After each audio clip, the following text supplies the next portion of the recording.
Page number 12.2 subsidiary book.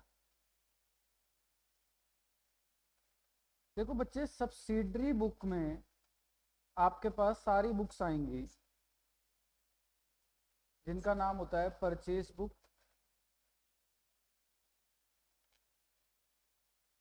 Sales book, purchase return book,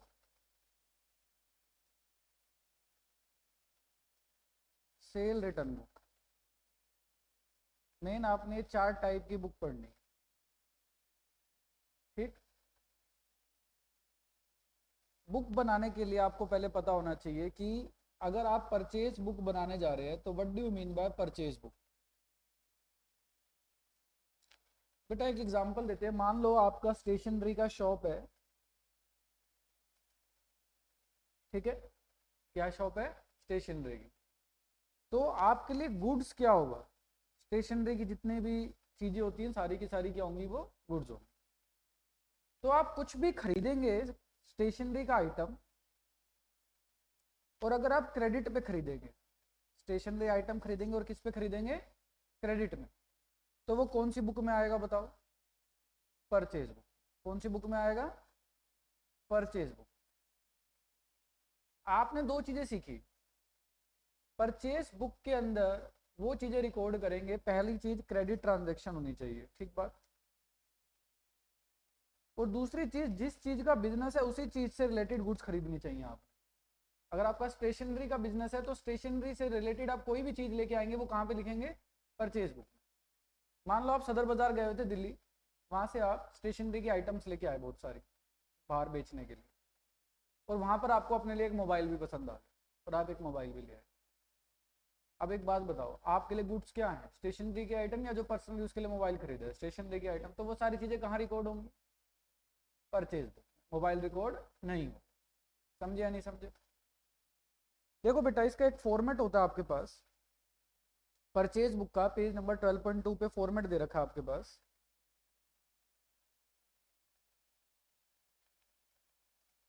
जिसमें आपको पहले पहले डेट लिखनी होती है। क्या लिखनी होती है? डेट। फिर आप लिखते हैं बेटा परचेस आप किसी ना किसी सप्लायर से करते हैं, यस और नो? किसी सप्लायर से ही परचेस करेंगे, तो यहां लिखेंगे नेम ऑफ सप्लायर, ठीक है। उसके बाद बिल का नंबर, इनवॉइस नंबर। उसके बाद आता है बेटा लेजर फोलियो। उसके बाद आप लिखते हैं अमाउंट। फिर आप लिखते हैं डिटेल्स, ठीक है। डिटेल्स के बाद एक कॉलम बनता है परचेज का। अब आप लोग मुझे बताएंगे बच्चों, बताओ जल्दी से, परचेज के ऊपर कौन सा टैक्स लगता है? इनपुट। विद इन स्टेट होगा तो क्या लिखोगे? इनपुट सीजीएसटी और इनपुट एसजीएसटी। आप थोड़ा स्केल से लाइन बना लेना, बिल्कुल सीधी आ जाएगी आपकी फिर। और अगर आउटसाइड होगा तो कैसे लिखेंगे? Input IGST. Very good. तो अगर आप देखो, ये फॉर्मेट याद करना कोई इतनी मुश्किल की बात नहीं है। आपको पहले पहले डेट लिखना है, पर्टिकुलर्स में नेम ऑफ सप्लायर जिससे आप खरीदोगे, ठीक है। बिल का number, ledger folio, amount, detail. फिर बिल्कुल याद हो जाएगा ये तो, purchase, input CGST, input SGST, और अगर आउटसाइड द स्टेट खरीदा होगा तो क्या लिखोगे? Input IGST. सीजीएसटी, एसजीएसटी और आईजीएसटी। अब आप आ जाओ 2017, पहला इलस्ट्रेशन नंबर 1 पे आ जाओ बच्चों। हम आपके सामने परचेज बुक बनाने जा रहे हैं, पवन इलेक्ट्रिक स्टोर। अंडरलाइन करो, परचेज बुक किसकी बन रही है? अंडरलाइन पवन इलेक्ट्रिक स्टोर। बुक में अंडरलाइन करो जल्दी से। कर लिया? बताओ बच्चों, आप जून 2 को सामान खरीद रहे हो किससे? सूर्य इलेक्ट्रिक स्टोर। कहाँ पे है वो? चांदनी चौक। तो आप यहां पर लिखोगे पहले जून 2 सूर्य इलेक्ट्रिक स्टोर, और वो कहाँ पे नजर आ रहा है आपको? कहाँ पे है? चांदनी चौक। एक बात देख लो, जो पर्सन परचेज कर रहा है उसकी दुकान कहाँ पे है? पवन इलेक्ट्रिक स्टोर कहाँ पे है? वो भी दिल्ली में है, और ये खरीद भी कहाँ से रहा है? दिल्ली से खरीद रहा है। तो बताओ टैक्स लगाने के लिए बोला है नहीं बोला? बोला है। तो कौन सा टैक्स लगेगा? CGST और SGST। तो देखो लिखना कैसे है, पहले तो लिखना सीखो। क्या लिखा हुआ है बताओ बुक में? कितने ट्यूबलाइट खरीदी?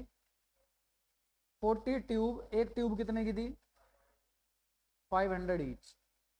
अगला बताओ 15 टेबल फैन कितने का था? 40 इंटू 500। डिटेल्स में लिखना है बेटा, जाके कितना हो गया डिटेल्स में लिखना है आपको टोटल। बताओ कितना आ गया? 40 इंटू 500 कितना आ जाएगा? 20,000। यस और नो? फिर आपके पास क्या आ जाएगा मल्टीप्लाई करके? 15 इंटू 2000 कितना आ जाएगा बताओ? 15 टू जा 30 टोटल। 15 इंटू 2, 15 इंटू 200 है ना, 2000 है। 2000 ईच, 30,000। 5 4 द 20, ठीक है 30,000 आ जाएगा। टोटल वैल्यू कितनी हो जाएगी बताओ? 50। यस और नो? कितना परसेंट ट्रेड डिस्काउंट है बताओ? बेटा ये अमाउंट का कॉलम मत बनाना, अमाउंट और डिटेल एक ही बात थी, ठीक है। लेस TD कितना है बताओ? Trade discount 20%। बच्चों 50,000 का 20% कितना आएगा? 10,000। कितनी वैल्यू बच जाएगी बताओ? 40। अब इस पे ऐड कर दो CGST और SGST। 40 प्लस 6% 2400। इसका 6% कितना आ जाएगा? 2400। तो टोटल ऐड करके कितना आ जाएगा बताओ?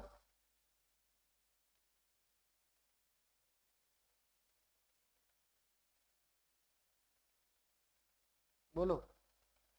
4480। यही आ रहा है? आंसर चेक कर लो, यही आ रहा है या नहीं आ रहा? अब आपको बायफ्रिकेट करके लिखना है कितना अमाउंट परचेज में आएगा। तो परचेज में आएगा जो TD के बाद वैल्यू आती थी हमेशा आप उसको लिखोगे।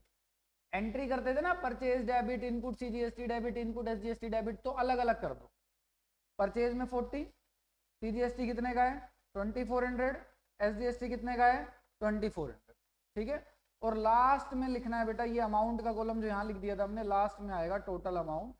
और आप टोटल अमाउंट लास्ट वाले कॉलम में लिख दोगे आप 44,800। क्या आपको बात समझ आती है? पहली ट्रांजैक्शन पक्का? तो बिल्कुल सेम है। जैसे आप देखो ये जो चैप्टर है बहुत इजी लगता है बच्चों को, क्यों? इसमें हिसाब करना है। जो आप वर्किंग नोट बनाते थे ना, इसमें क्या बनाना है भाई? वर्किंग नोट बनाना है। लेकिन किस में बनाना है? बुक में बनाना है।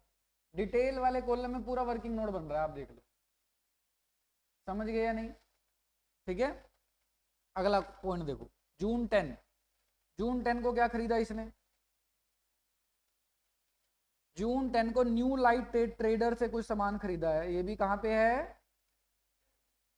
ये भी कहां पे है? न्यू दिल्ली में, ठीक है। तो 10 सीलिंग फैन आए हैं। कितने का एक है?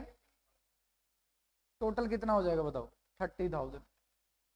अगला क्या आया है बताओ? 20 इलेक्ट्रिक आयरन। एक कितने की है? मल्टीप्लाई करें कितना आ जाएगा? 30 प्लस 10 कितना हो गया? 40। अब बताओ बच्चों TD कितना है? 10%, 4000 कितना बच जाएगा? क्या ऐड कर दें? बोलो। CGST और कितना परसेंट? 6%। बताओ बच्चों 36,000 का 6%, 2160 टोटल कितना आ जाएगा आपके पास? 40,320। समझ गया नहीं? अब बायफरकेट करके लिख दो। यहाँ कितना लिखे बताओ? 36, 2160 और 40320। बोलो क्या यहाँ तक बात समझ आती है? पक्का? सेम फॉर्मेट आगे कंटिन्यू कर लोगे? ठीक है। मेरा पेज खत्म हो गया, आप एक ही पेज पे बना लेना बड़ा सा, आपके एक ही पेज पे आ जाएगा तीनों ट्रांजेक्शन। अगला पॉइंट पढ़वा रहा हूं मैं आपको साथ में, एक बार देखो। 22 purchase from Sunny lamp Lajpat Nagar new Delhi for cash, किसमें खरीदा है? कैश में। अभी अभी मैंने आपसे एक बात कही थी, इन बुक्स में आने के लिए कोई भी चीज अगर इन बुक्स में आएगी तो कौन सी ट्रांजैक्शन होनी चाहिए, कैश वाली या क्रेडिट वाली? इधर देखो, ऊपर देखो, कौन सी ट्रांजैक्शन होनी चाहिए? क्रेडिट वाली। आप कोई भी सामान किसी दुकानदार से उधार में लेके आओगे तो ही रिकॉर्ड करना, नहीं तो नहीं करना। समझ आती है नहीं आती बात? तो इसमें कौन सी ट्रांजैक्शन आएंगी? सिर्फ क्रेडिट ट्रांजैक्शन आएंगी बेटा। क्लियर होती है बात?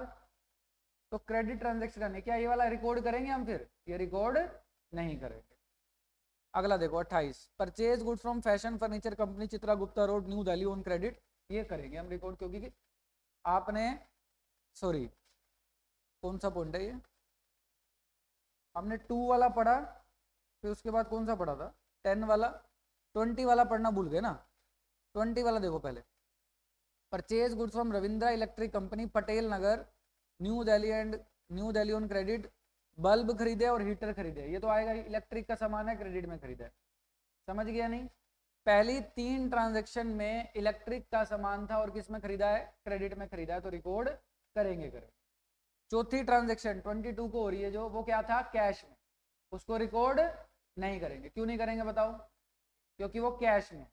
अगला पढ़ो, purchase goods from fashion furniture company Chitra Gupta road. बेटा ये जाके चेयर और टेबल ले आया, सामान क्या लेने गया था? इलेक्ट्रिक का। किस चीज का काम था उसका? और क्या लेके आ गया? क्या इसको रिकॉर्ड करोगे?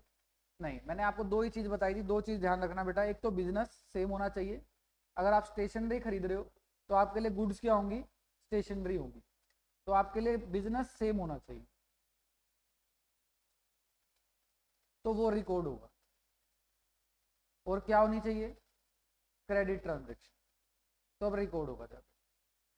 सर चाहे वो कोई सी भी बुक हो, यस बेटा कोई सी भी बुक हो, अगर आप स्टेशनरी का सामान सेल करते हैं तो, और क्रेडिट में सेल करते हैं, तो जो आप क्रेडिट का सेल बुक बनाएंगे तो वो स्टेशनरी के सामान की बनाएंगे बस।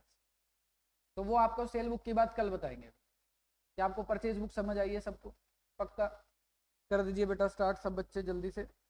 इलस्ट्रेशन नंबर 1 स्टार्ट कर दीजिए, पेज नंबर 12.3।